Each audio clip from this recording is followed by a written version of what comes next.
Welcome to another edition of the Turnpike Sports Book Report. I'm Doug Weischadle here with Dave Weischadle. We're here to give you a whip-around look at some of the latest news coming out of the sports betting and casino industries. This week in our state and national reports, we've got August and September numbers to discuss. Deals, we've got a content deal, a F1 Las Vegas deal, and also an online casino and a retail casino deal to discuss. Oh, okay. Industry updates, we've got licenses, launches, and lawsuits. Lawsuits, The okay. three L's. All right. And we're going to finish up legislative roundup with some news coming out of New Jersey. Okay. We'll be right back to start talking state and national after this. Hey, Dave Weischadle from Turnpike Sports. I just got my dugout mug delivered, and I am loving it. Dugout mugs are mugs made out of baseball bats, and they are officially licensed by Major League Baseball, so you can get your favorite baseball team's logo on your mug. Just think of it, enjoying your favorite drink while watching your favorite baseball team with your team's logo on your mug made from a baseball bat. They can even make customized mugs. Check out the mug they made for Turnpike Sports. I mean, just look at that. That looks awesome. I've never seen anything like them. If you go to dugoutmugs.com, you'll find out they even make more things than mugs. They have baseball board games, grilling equipment made from baseball bats. They even have a section for gifts for under $30. Head on over to dugoutmugs.com because if you're a baseball fan or need a gift for a baseball fan, you have to check out Dugout Mugs. And use our promo code PIKE at checkout to get 20% off your purchase price. That's promo code PIKE, P-I-K-E. Also, free shipping with orders over $99. You can't beat that. DugoutMugs.com. That's my go-to place if I need a gift for a baseball fan. Well, if you excuse me now, the game is about to go on, and the wind is just right for drinking. Welcome back to the Turnpike Sports Book Report. I'm Doug Weischadle here with Dave Weischadle. We're here in our state and national reports segment, and we're going to be talking August and September numbers. We're going to start off with the state of New Jersey, our home state. Okay. August sports betting report from the Garden State. Year-to-date handles past $7.5 billion. Year-to-date revenue, $700 million. And year-to-date tax revenue has passed the $100 million mark. Wow, that's great. Fanatics reported a $4.1 million loss. Wow, really? Yes. Okay. Well, their handle for a time in certain areas was high, but they were never really getting a good hold because of all the promotions they're doing. Yeah, I guess so. That kind of cuts into it. Yes. Borgata reported its third consecutive monthly loss in the sports betting area. Okay. Let's see. The really important part of New Jersey, and it's always been this way for the last, maybe 2 years, the iGaming section. New Jersey Division of Gaming Enforcement reported a record $248.4 million in adjusted gross online casino revenue for August. Let me tell you something. Online casinos have been an amazing success in New Jersey since they started in 2013. And, one of the things about the, sports betting, you go to FanDuel, you go to DraftKings, they're all connected with a casino. Even Fanatics. You mentioned Fanatics. In New Jersey, they have a casino section on their website, or I'm sure I'm not describing that right. You're but fine. But they have a casino section, so you go to the casinos, and I think they make more in the online casinos than they do in the sports betting arena. So State reported a $642.2 million record revenue across all gambling verticals. Atlantic City brick-and-mortar casinos contributed $311.9 million to that total. Okay. Good showing by the brick-and-mortar casinos in the month of August. Yep. Borgata led all of them with $80.2 million in gaming revenue. First time with $80 million revenue post-pandemic. Yeah. Well, look, I mean, it was a great time at the Jersey Shore this summer. A lot of people don't think Atlantic City as the Jersey Shore, but it's the Jersey Shore. So there's a lot of people going through there, a lot of people staying there. It's the only free beach left in New Jersey, so that's a big draw. So a lot of people going to Atlantic City, not just for the casinos, but they tend to stop at the casinos anywhere. But no, Atlantic City has had a pretty good summer.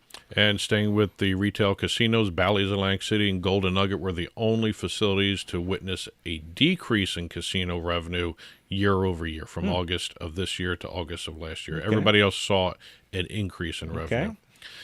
Staying in the Northeast here, we're going to just cross over to over the Delaware River. We're going to Pennsylvania, the Commonwealth of Pennsylvania. August sports betting report there. We've got Pennsylvania becoming the 5th state in the post-PASPA era to pass $40 billion in sports wagering handle. Now, they join 4 other states. You want to take a guess on who those are? 4 other states, well, they're the big ones. They're New York, obviously, New Jersey. Boy, do I put Nevada in there? Well, I want to think Ohio is another one, and Nevada has to be in there, I guess. It's New York, New Jersey, Illinois, Nevada, and then Pennsylvania. Nevada. They all joined the club. I never think of Illinois. Well, I should. I mean, it's constantly in the Chicago, news now. yeah, constantly. Especially with that per bet thing that's so going wait, on there. It's New York, New Jersey, Illinois, and Nevada, and Pennsylvania. That's the 5 that Pennsylvania. have crossed $40 billion in handle all time. Wow. Okay. The $5.25 billion wagered through the first 8 months of 2025 is ahead of last year by about 6.7%. So good showing again. We looks like we're going to be heading toward another possible record for Pennsylvania. Maybe, yeah. In terms of gaming revenue for August totaled $582.3 million, second highest total in state history, and the $231.2 million in adjusted gross online casino revenue was the third highest total in state history. Okay. FanDuel had a record high in terms of adjusted gaming revenue, $67.6 million, and $72.3 million in gross slot revenue. Okay, yeah. Good showing by FanDuel. Slot will always be king. Yes. I don't care what casino you're in, whether you're in a retail casino or you're playing on an online casino, the slots are king. And Penn Entertainment, 6 consecutive months of at least $80 million in adjusted gaming revenue. Wow, okay. Moving over to the New England states, we've got a pair of New England states to talk about. We've got Vermont, their August sports betting report. Vermont passed $341 million in all-time handle, $33 million in all-time taxable revenue, and $10.5 million in all-time tax revenue itself. Okay. Out-of-state customers versus in-state customers. I was going to ask, is this the state that tracks out-of-state customers versus in-state customers? Okay. Handle of $4.2 million for the out-of-state customers. In-state customers had about 9.1, just about almost 9.2 million. Average bet sizes, $38.97 was the average bet for out-of-staters, $25.50 for in-staters. Okay, now we're entering the time of the year when Vermont really shines because everyone's going to Vermont to look at the fall leaf colors and stuff like that. And so that should really, those numbers should jump up a little bit these next couple months. E-basketball. E-basketball. In Vermont. E-basketball betting, 4th most bet on sport, with $1 million in handle. Okay. Ever since they started reporting it, they started carving it out February of 2025. $4.29 million in handle for e-basketball in the state. Aren't they Vermont. Aren't they one of the states that like their table tennis too? Or okay, all right. But e-basketball seems to be overtaking table tennis. Going over to the state of Maine, we've got their August report. State of Maine's year-to-date handle passed $345 million. State passed $950 million in all-time handle, $105 million in all-time revenue, and $10.5 million in all-time tax revenue. Oh, okay. And last but not least, we have the state of New York, like we always do. Which should be huge. Now, we talked last week with the week ending September 7th was the first week of the NFL regular season. Yeah. We now have the week 2 of the regular season for the NFL. 4th consecutive week of at least $500 million in handle. Wow. Okay. FanDuel passed $3.8 billion in fiscal year-to-date handle. DraftKings passed also $3.8 billion in fiscal year-to-date handle. They're neck and neck with a lot of things. DraftKings led this week by a good margin over FanDuel. So it was kind of interesting to see them cross the same plateau at the same time. Okay. That's it for state and national. We're going to start talking deals right now.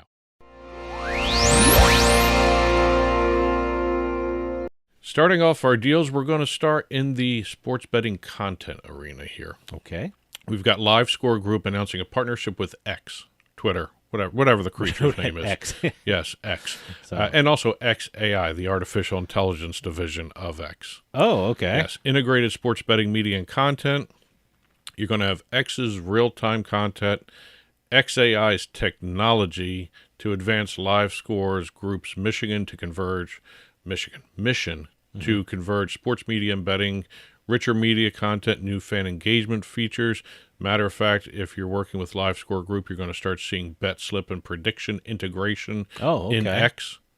So is there something specifically you have to follow when you're on X, or will you're that just going to start noticing it? Oh, okay. You're going to start noticing I didn't know if there was something you have to, a button you have to push when you're looking at X to get all this sports media content. Well, also you're going to see faster customer support now. You're going to see automated responses to fan inquiries via X, AI-driven personalization to each and every customer.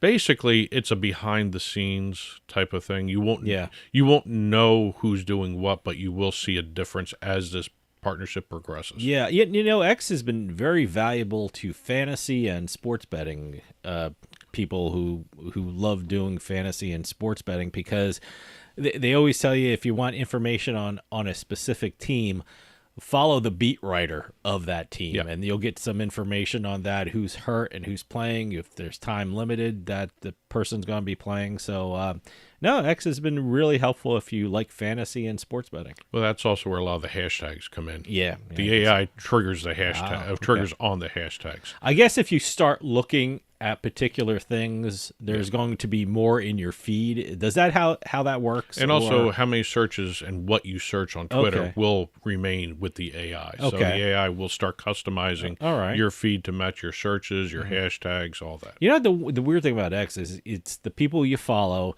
and then it has a section for you. I guess that's the where, AI. That's where we're going to see stuff like that. Okay, yes, there you go. You got it right. See, there. Look at that. I don't know what these things are doing. I don't, but no, it's very helpful to follow a particular team.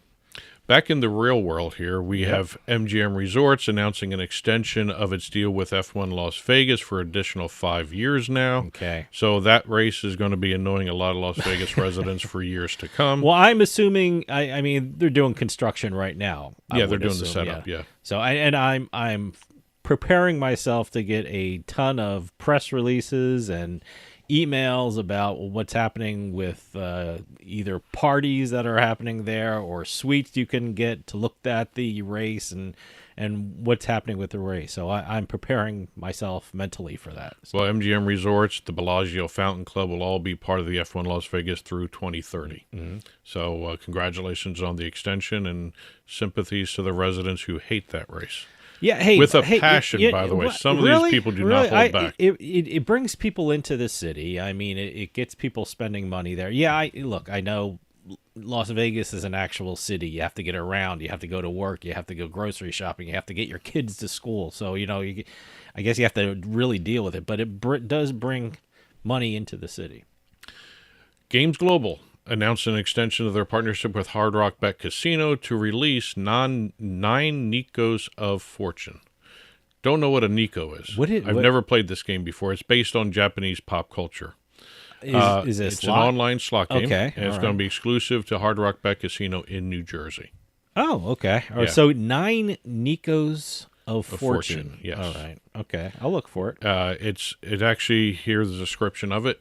The game draws on on Japanese popular culture, centering on the Maneki Nico, or the beckoning cat. You know that thing with the arm moving? Oh, wait a minute. That's like the thing, the thing. golden cat. Yes, with the arm moving. And it has an arm moving. Yes. I mean, so is it's that now a slot just machine. is that like a free flowing thing, kind of the swinging back and, or is it you have to turn it on, or does it just move back and forth on its own? Depends on what you got. Some of them are battery operated. Some of them are spring operated. So what is that called? I don't.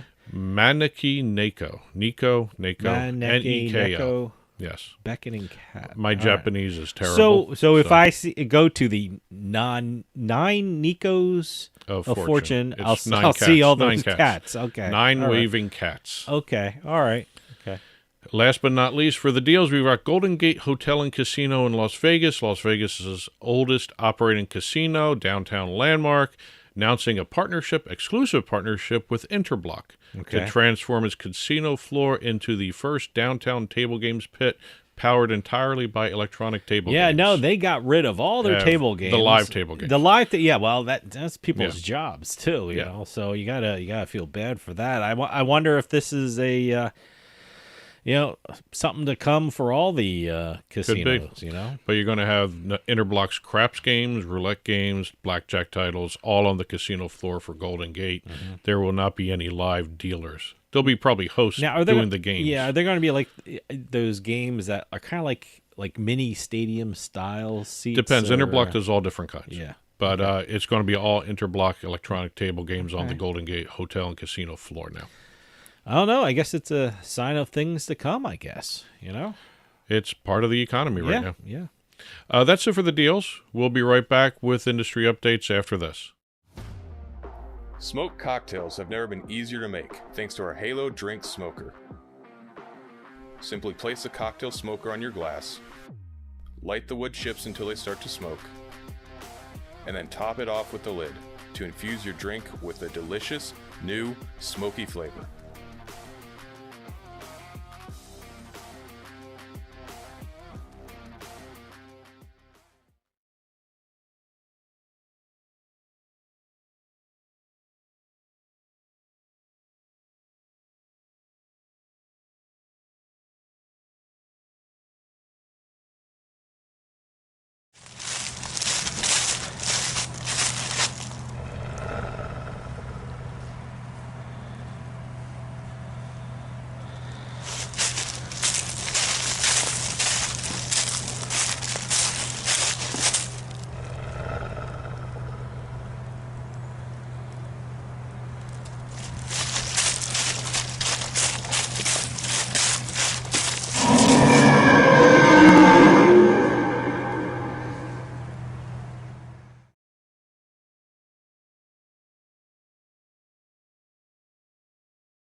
Welcome back to the Turnpike Sports Book Report. Doug Weischadle here with Dave Weischadle. We're here in our industry updates segment, and we've been watching two different markets over the last couple of weeks, even the last couple of months, Missouri and New York. We're going to start off with some updates coming out of Missouri. Okay. As we all know, regulated sports books will be launching December 1st. Mm-hmm. We're starting to see a better picture of how everything is going to start working.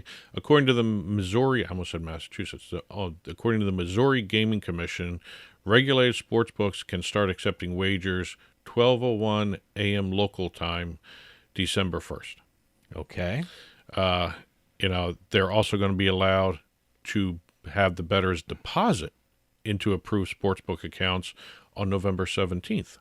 I still think, you're going to see some soft launches. My gut feeling is I'm thinking before December 1st, some bets will be made. I think that's my personal feeling. I have no inside information. It just seems like, you got that big weekend of Thanksgiving. You kind of want that to happen, and it's only a couple days before December 1st, so I'm still thinking, and my personal belief is you'll be able to place a bet in Missouri before December 1st. Well, I think the November 17th date kind of tells you may see a soft launch. I'm thinking. Maybe. I'm thinking. Yeah. And the list of who's going to be able to accept those early deposits will be released by October 22nd. Okay. So we have everything starting to take shape here. We've got all the sportsbook licenses filed. We've got two of the two untethered ones already issued, so we've got 7 of 9 that we have to wait for to see who's going to be able to accept early deposits and then wagers on December 1st. Okay.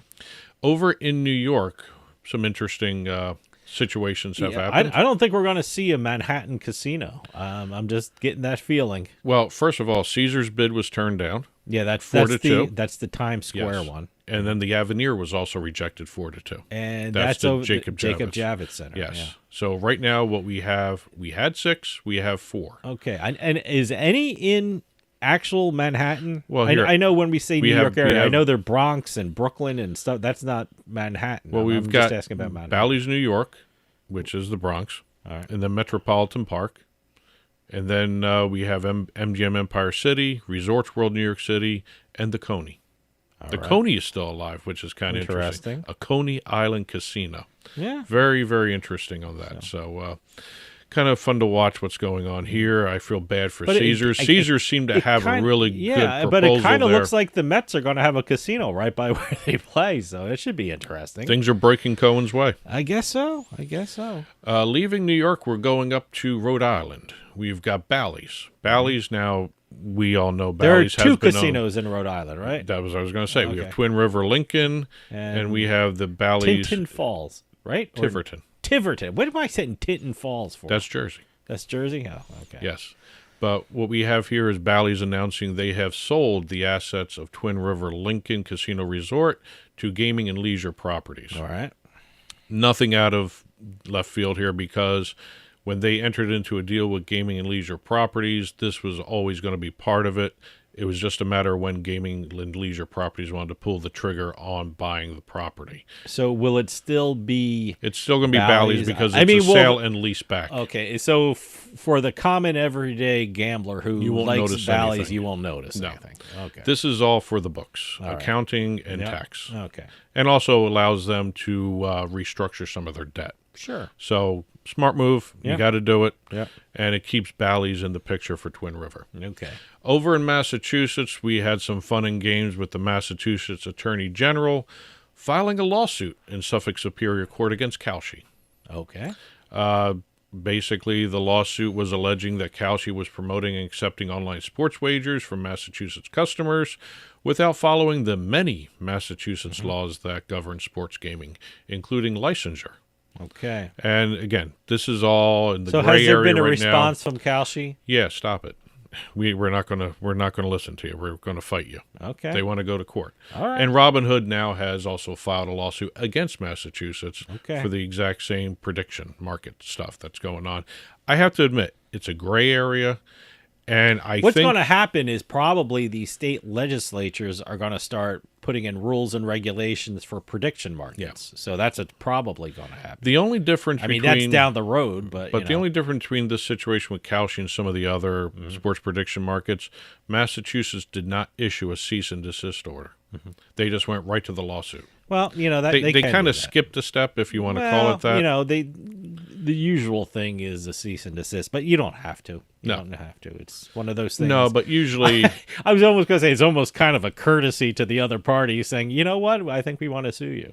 So, but no, they don't have to. well, send they a cease. wanted to sue him. So, They want to sue 'em. going back down to the Commonwealth of Pennsylvania, we've got Happy Valley Casino Oh, okay. over in the Nittany Mall. Yeah. We That's have Happy. Penn State country. Yes. There you We have Happy Valley Casino releasing details of its table games as developers aim for an April 2026 opening at the Nittany Mall. go. Wow, that's pretty. That's coming up pretty quick. Yeah, Oh, yeah, and it's kind of an interesting property because it's getting a lot of support from the local economy there, and a lot Sure. of business owners love it and Sure, they want to be part of absolutely. it. Happy Valley Casino plans to have 30 table games initially, including 16 blackjack tables, 3 roulette tables. I'm reading my notes here.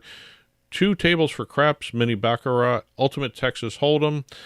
And the single tables will also feature Spanish 21, 3-card poker, face-up Pai Gow poker, Mississippi stud, and Pai Gow poker. Kind of a very well-rounded lineup of table games, Sure, and sure. that they're all going to be offering. And after the first year, they can actually apply to add 10 more games to it. I think they're 10 more going to do tables very to it. well. I mean, it's a beautiful area of the country. People are great out there, but I'm going to be completely and totally honest. Not a whole hell of a lot to do out there. So There will be a casino now. You're going to get a casino. There So you go. I think it should be very popular with the locals. And last up, we have Minnesota coming into play here. We have the Lottery US. Now, they were already in Minnesota. They have launched a brand new website. Okay. They just made it more efficient, more user-friendly. And after they launched the website in Minnesota, they also followed up by launching a new website in Arizona. Okay. So some interesting behind-the-scenes move by the Lottery US. But again, it's a matter of customer efficiency and customer appreciation. You Sure. want to make it easier for customers to play on the lottery. It's user friendly. That's Yes. what it is. And, So, and it looks sleeker, too, Okay. from the pictures I've seen. well, great. That's it for the industry updates. We're going to finish up with our legislative roundup.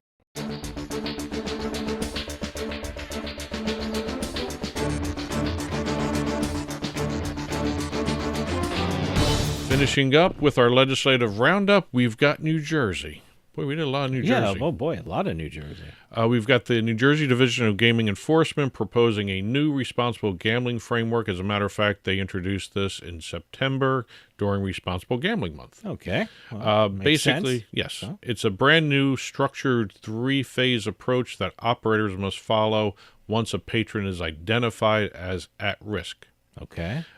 It basically puts more of the burden on the operator to manage, maintain, and monitor a player's responsible gambling habits, or gambling habits, depending on how you want to look at it. Irresponsible gambling habits. I don't know how else to phrase that, but you basically have the 3-step process. First step, operators have to approach the customer, inform them of the resources that are available if they feel that the customer is suffering from a problem gambling issue. Step 2, if the problem persists, the procedure requires the gambler to take a mandatory video tutorial of the risks of problem gambling alongside prevention resources which are available for the customer. Final step demands live outreach by the operator, whereby a responsible gambling lead must initiate a conversation by phone or video call to discuss the behavior of the customer. Interesting. Yes. Okay. And then if it still continues, and if the contact into patron in question fails 3 times at this stage, suspension of the account is warranted under the new rules. Okay. All right. But if also the patron decides to go to gambling help, the operator has to cover the cost. Okay. So a lot of it falls on the operator's shoulders Sure. under these new proposed Sure. regulations. So nice to see. This is all proposed, right? This is all proposed. Okay. All By right. the time this airs, we may see more structure to it, Yeah. or even maybe it gets passed. You know, it's great that they're doing this. It's just I'm very curious to see how this works in the real world, and it sounds like it's covering all the bases. So we'll see how effective this is. So. That's it for this week's Turnpike Sports Book Report. If you've been watching on TV, there's been a ticker flying by below us with domestic and international gaming stories, as well as conference announcements in the ticker. And as always, Monday morning, when this show is released, there will be a full print version of the Turnpike Sports Book Report on our blog, turnpikesports.us. Click on the blog button. You'll be taken there to see a full print version contains stories we talked about in this half hour, as well as ticker stories, and also stories we didn't have a chance to talk about anywhere else this past week. So please check that out when you can. And as always, press releases, announcements, conference announcements, info@turnpikesportsradio.com. And that'll do it for us this week. We'll see you next time on the Turnpike.